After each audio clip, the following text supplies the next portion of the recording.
Salutations, friends. Welcome back to my channel. I'm trying to put something down. Happy National Fragrance Day. That's right. It's March 21st, 2022, and it is National Fragrance Day. And I love to sit and chat and share my love of scent with you guys. And today is a perfect day to sit down and chat. So let's chitty chat. Now, every time I do these videos, I've been doing them sometimes I talk about scent memories, perfumes, things like that. I know a lot of other content creators have their own unique way that they like to celebrate lists, recommendations, reviews. I think everybody has their own fun way that they like to celebrate today. And today I thought I would talk to you guys a little bit about artistry, utilitarian, kind of like the blending between the two, and my thought on what that means in perfumery. Now, real quick, obviously this video is going up super late. I was gonna film this video very early, and my stupid cat Pancakes decided to eat something he shouldn't, so I took him to the emergency vet. Yeah, $1,000 later, this little boy is fine, he's fine. But that's not why I'm mentioning this, although it is why this video is so late. You might hear somebody yowling in the background. That is not Pancakes. Pancakes is the most popular cat in this house. His best friend misses him, but because he has to be on some medication and we're just making sure that he doesn't have metabolic issues and we just have to watch him for the next 48 hours, he's separated from the rest of the community of cats. And his best friend isn't very happy about that, so he was yowling very loudly. So if you hear a very loud, sorrowful meow, Wankersheen has been doing it literally for the past 3 hours. So you might hear meows in the background. Very sorry for that. I'm trying to not have that happen, but you know, today has been a day. My cats did not want to celebrate National Fragrance Day, but everyone's good, everyone's fine. But that is what you do when you have cats and pets. You love them and you take care of them, even when they do things that are stupid and cost you a lot of money. So, National Fragrance Day, fragrances, artistry, perfumery. I wanted to have this conversation because, especially as I review fragrance, you guys notice sometimes I talk about creativity in fragrances. I've done videos, and if I reference any videos, I'll link them below. I've referenced, crowd-pleasing fragrances, challenging fragrances, mainstream fragrances. I've talked about my ideals in what I'm looking for in creativity and perfumery, but there's also a utilitarian, wearable aspect to the fragrances as well. And I think that as people move forward and start to explore perfume, if somebody starts loving fragrance and then they start to kind of get more obsessive with fragrance, not everybody, but a lot of people start to explore more niche styles, more creative aspects of perfumery. And for me specifically, I'll kind of clue you in a little bit. I think most of you know. I've talked about how fragrance for me is very important because growing up I was bullied, and my schoolyard bullies used to like to tell me that I smelled bad. I didn't smell bad. I obviously had body mists and body lotions and deodorant. I showered like 3 times a day, so I know I didn't. But growing up, smelling good was something that I used to kind of know that they were being mean and it wasn't true. But as I got older, taking power of that kind of bullying, that trauma, because it was traumatic for me. I won't go into it, but the amount of trauma I dealt with bullying was more than just schoolyard bullying, but a lot of people have their own trauma in regards to people being mean to them. One of the things that I did was starting to want to smell not stereotypically good. Not that I didn't want to smell bad, not like I wanted to go rub my cat litter all over me because that would be disgusting. But I like to start to smell, excuse me as this kind of moves around, a little bit different, a little bit less mainstream. And I've talked about mainstream and crowd-pleasing fragrances before, and there's nothing negative in my words when I say that. But that is a style of perfumery, and some people will call it basic, and who cares? If you're happy and you love it, then more power to you. I think that mainstream crowd-pleasing fragrances are by design supposed to be aesthetically perfect, easy to wear, compliment getting, attractive, not challenging or intimidating for the most part. We'll get into that when I use an analogy.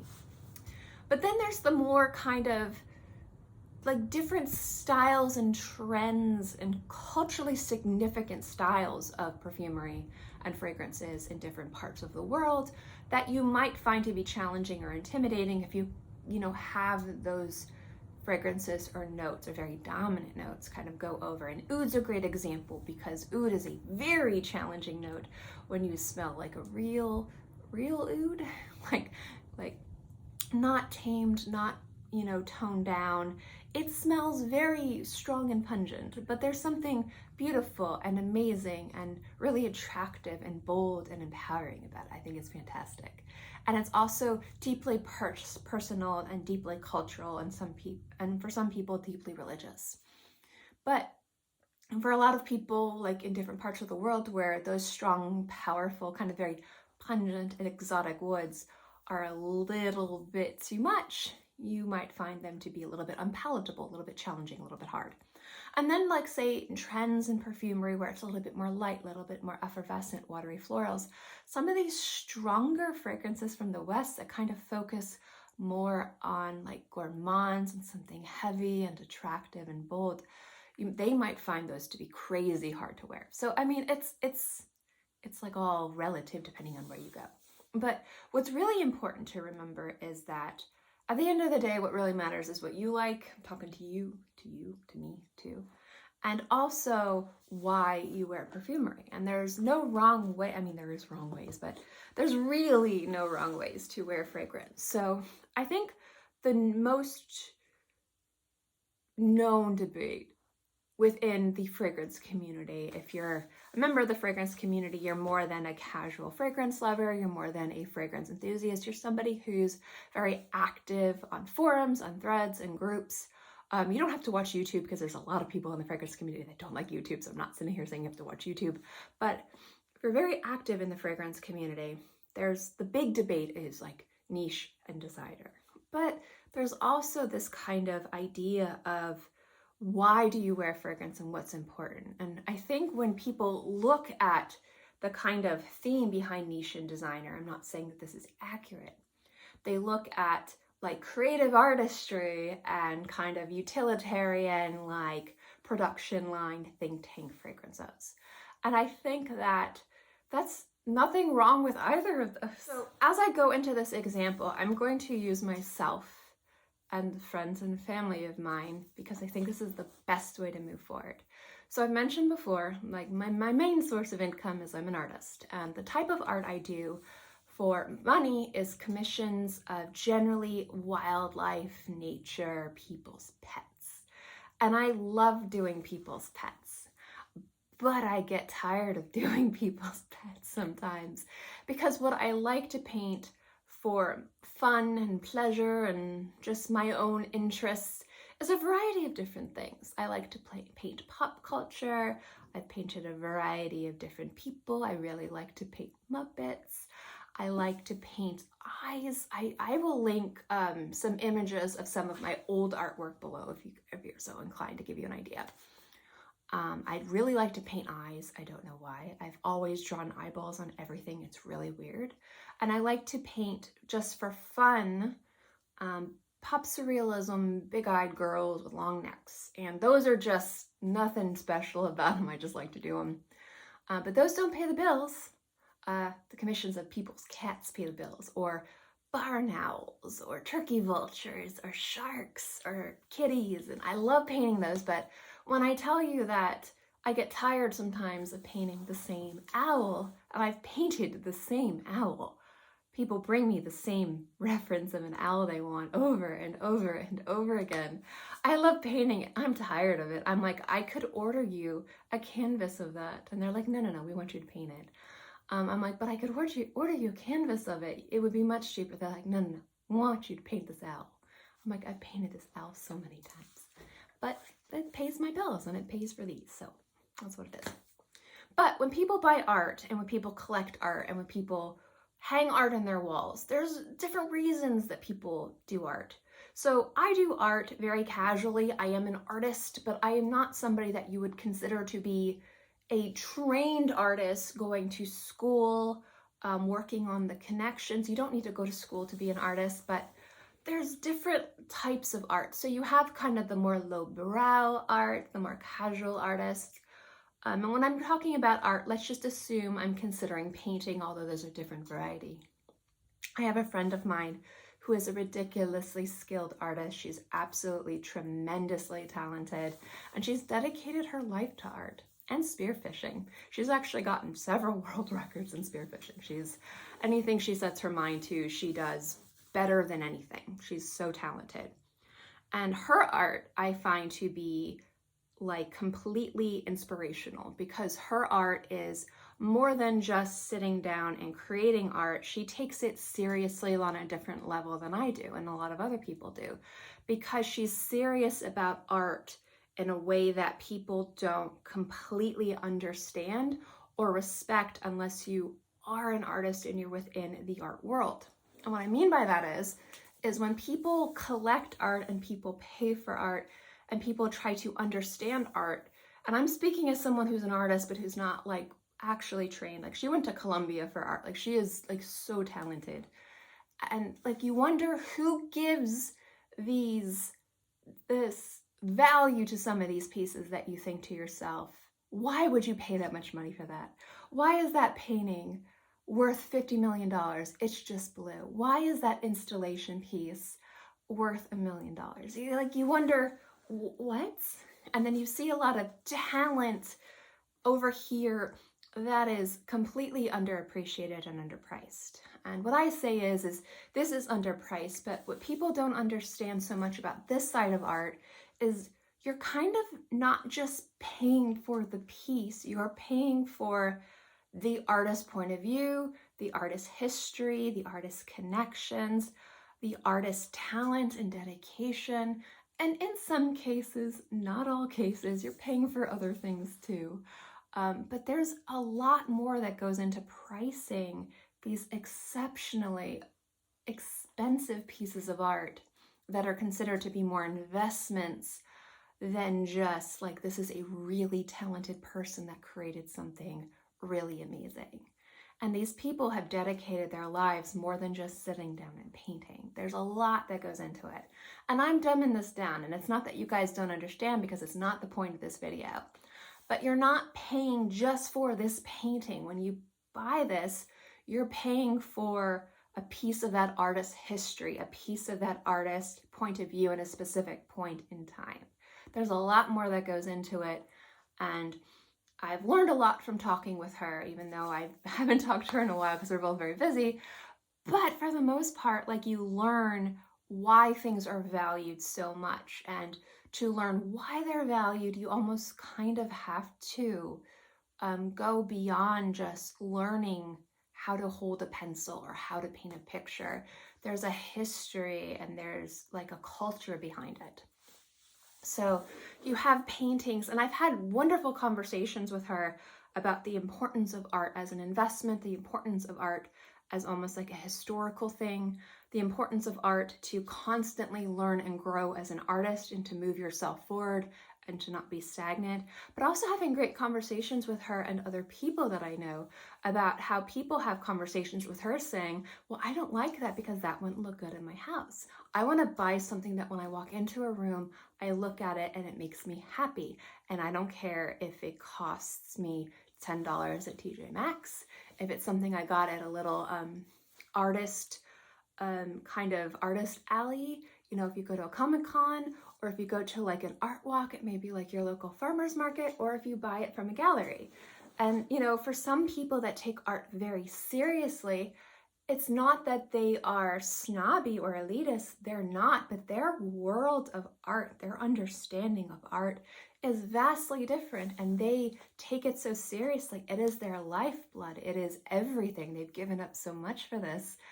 And then you have people over here who don't understand, and I completely understand, who might look at, you know, a painting that is just blue and not understand why it's selling for $200,000 to $500,000. It's a disconnect in two completely different cultures, but both people are definitely correct. And I know in a variety of different ways, there's definitely exceptions to the rules. But for the most part, when you're talking about these different things, when you're talking about like art and culture and history, and there's something more to it than just what's on the wall, and then somebody who doesn't care about the history, they want something nice that makes them happy and makes them smile, and maybe they got it on a date with the little bit of money they had left, and it makes them so happy because it's something they got with, you know, friend or a partner or something like that. Like, it's all valid. And so the same thing can be said with fragrance. Specifically, I think creativity and ingenuity is so important. It's how we're going to push forward. It's how we're going to learn about new things, new ingenuity in fragrance when it comes down to new compositions, new ingredients, just new anything. You have to take risks, and risks sometimes require a bit of, you know, meddling around and doing things that are different. And also takes somebody who doesn't mind stepping out of the box and looking at it through a different lens. A brand that I love, a house that I love, is Folie La Plusier. Let me grab their watch, and I get asked to review this fragrance a lot. I don't review this fragrance because it's discontinued, but if you're wondering, this fragrance is Everyone Wears a Mask from house Folie La Plusier. Folie La Plusier takes fragrance as a literal art. The notes, the scent is an art form, is an art medium. So instead of using oil paint, charcoal, acrylic, watercolor, fiber, ceramic, wood, they are using scent. Now these are wearable, but there is a beautiful kind of modern avant-garde edge to these scents. I love them. I don't review them too much, even though I want to, because for the most part, I find that by the time I'm ready to review them, they're discontinued. But these scents are fantastic. One of my favorites is actually the Omnia. This smells like a hotel, obviously. It is gorgeous. It smells like a burning lodge, obviously. There's just something magical about this scent. This house most definitely takes fragrance as an art form, and I respect that. I love it. I think they smell amazing. I've smelled most of the line. I haven't smelled anything of the new line, but their previous fragrances, I've smelled most of them. They're exceptional. Now, is this higher art than grabbed the newest designer scent I had? Versace Bright Crystal Absolute. Yes and no. It really depends on you. So when it comes down to the creative desire to create something, this was created more to see something specific they wanted to see in the world. The noses that work with this house, the creative director of this house, definitely has a very unique point of view when it comes down to creating perfumery. And with, you know, Versace or most designer houses, they are more mainstream. They are more think tanky. They're designed to sell. They're designed to be mainstream. But at the end of the day, when it comes down to what has value, it really comes down to you. And this is obvious point, the most obvious, I'm stating the obvious, but I wanted to have this point on fragrance, International Fragrance Day, because I think this is a discussion that is mentioned a lot in perfumery, content creators, blogs, everywhere, but it's something that I specifically wanted to talk about. And I think that both of these fragrances have an equal value within my collection for a variety of different reasons. I love this fragrance. I don't wear it as much as I used to, but this is a scent that I would wear a lot at work. It's a scent that I consider to be very utilitarian. It smells very nice. It works very well. It's unproblematic if I have to go to the doctor's office or if I'm going to be around a bunch of people. And especially during the pandemic, I don't want to wear a fragrance that's going to make people cough, that's going to make people's eyes water, that's going to make their throat scratchy. I just find it to be a little impolite. Not that everybody has to think the way that I do, but I live in a town, I live in Gainesville, so we have UF and Shands. There's a lot of doctors and a lot of doctor students around here. And I just find that I know that a lot of people are working with patients and in and out of hospitals, and a lot of people that come up here, aside from the college, themselves might be visiting people in the hospital, you know, might be up here and working and not want to worry about the scratchiness in their throat. Maybe they got sick, or maybe it's just my crazy perfume. So when I am out and about, I try to be mindful with my fragrance. So fragrances like this are amazing. But if I have the opportunity to wear something a little bit more challenging, but still wearable, I will wear fragrances like this. So there's a time and a place for a variety of different scents. And for me, that's why there's a lot of utilitarian fragrances in my collection that might not spark joy or have a value in regards to being an olfactive masterpiece and something that's amazing and so important, and I love where this house is going, and I love what this nose is going, and this is something new and creative. But there are times where you just need something that smells nice and easy. At least I do. I view it kind of like wearing that comfy pair of sweats or wearing your crazy outfit. And I don't have any. I mean, I have sweats. But for me, it's kind of like the times where I want to be a little bit more joyous, a little bit more creative, a little bit more out there with my fragrances. I have those scents. I search for those scents. I buy those scents. I add those scents to my collection. But I still appreciate the fragrances that are a little bit more crowd pleasing because there are times and appropriate places for these things. So these types of fragrances are great for people who are like the types of people who enjoy walking into a room and seeing a piece of art on the wall and saying, I didn't spend $1 million on a blue painting. I have something that I walk into a room and it makes the room look beautiful. My room looks put together. It matches, you know, my wall, and it matches my decor, and I walk in and I feel so happy that my room looks well put together. And I bought that piece, you know, me and my husband, we were at Target and we were walking around and we were joking around and we were having a good day, and I walked past this canvas print and I just thought it was so cute and so fun. And I loved it, and I mentioned to my partner, this would look great in our living room, and I walked away, and then he grabbed it and bought it for me and hid it in the back of the car, and when I got home, he put it out for me. You know, it might have only cost $40, but it means it's priceless, you know?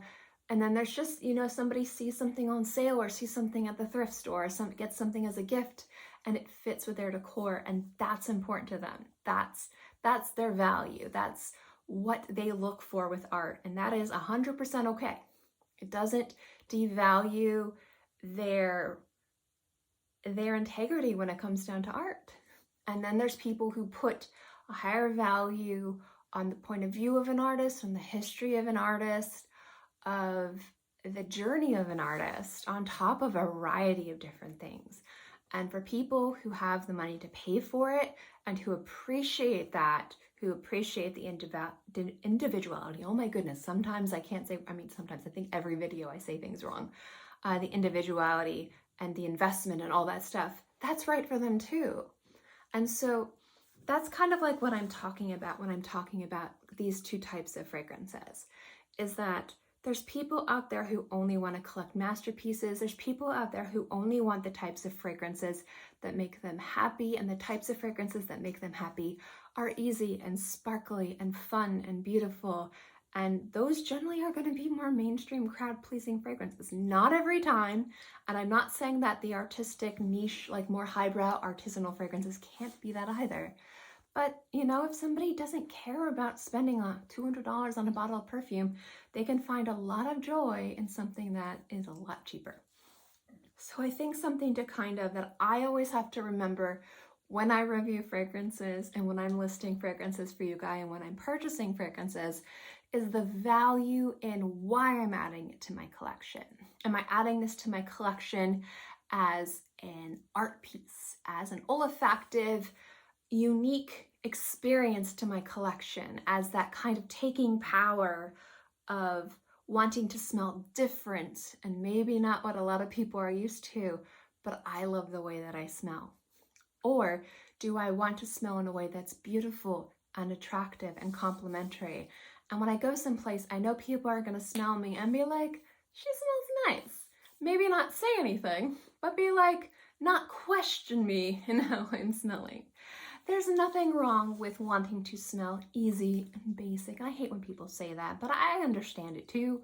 There's nothing wrong with wanting to smell crowd-pleasing. There's nothing wrong with fragrances not breaking boundaries, not always being creative, not being something new, especially when you're looking at niche houses versus designer houses. Designer houses, I don't expect, at least from their basic line, their basic line, I don't expect a crazy level of, oh my goodness, this is something new. I know when Idol from Lancome came out, not the flankers, but the new first one, I thought that fragrance was beautiful. Had you smelled it before?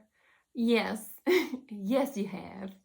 And a lot of people were harking on it because it was different, but it was within Lancome's lineup, it was unique, to be perfectly honest. Now, the problem I had with Gabrielle within Chanel's lineup was that it smelled more like a flanker to Chance than its own unique fragrance, even though I do really like Gabrielle. It's a give and take. There's different things. There's things that I'm more forgiving of. There's things that I'm a little bit more tough on. But I think at the end of the day, if a fragrance smells good, if it works on my skin, if it makes me happy because I smell good, or if it makes me happy because there's something unique and creative and a little bit different about it that I get really excited for, I like it. And so I kind of wanted to talk to you guys about that. And I don't think I made a very clear point, but we're going to end the video here anyway. So that's my thoughts on fragrance in regards to creativity, ingenuity, something unique and different and pushing boundaries, and also the types of French fragrances, scents. There we go. I don't know what's wrong with me today. I think I was waiting at the emergency vets for way too long in the heat. I think that there's something beautiful and unique about everything.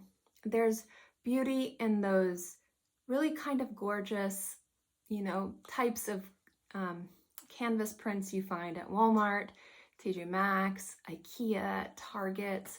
There's something fun and quirky about them that you could hang in your wall, and they'd be very pretty, and they'll make you smile, and they'll work with your decor.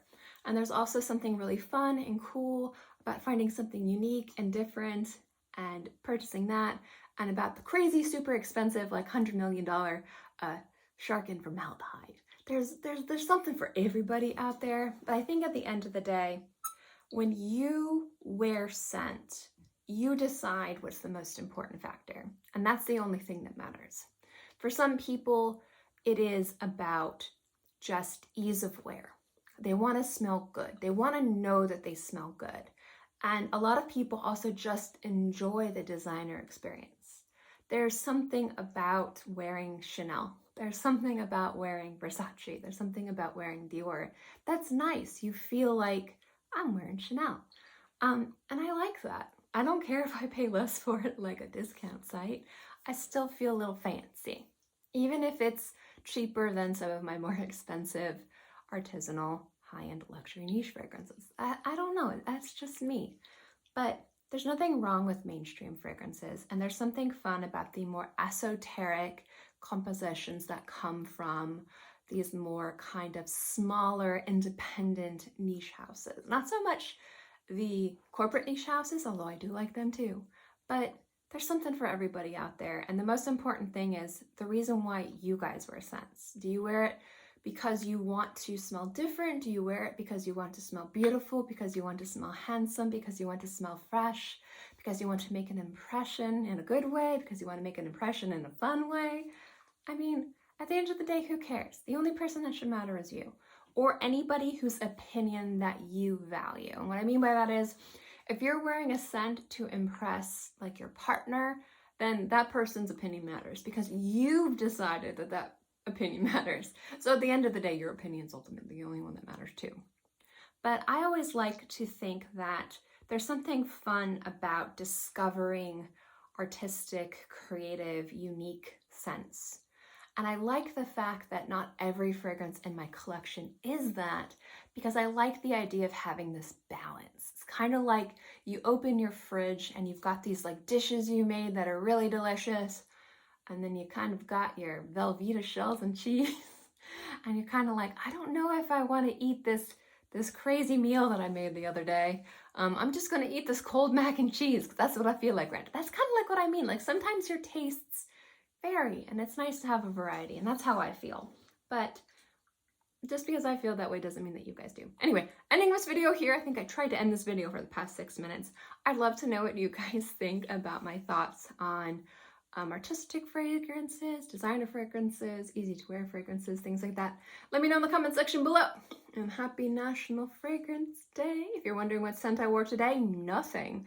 Because I was in a car at a vet for a while, I didn't want to wear anything to bother my cat. So I actually, on National Fragrance Day, smelled like my body lotion, which was actually a Maison France Gurjan Oud.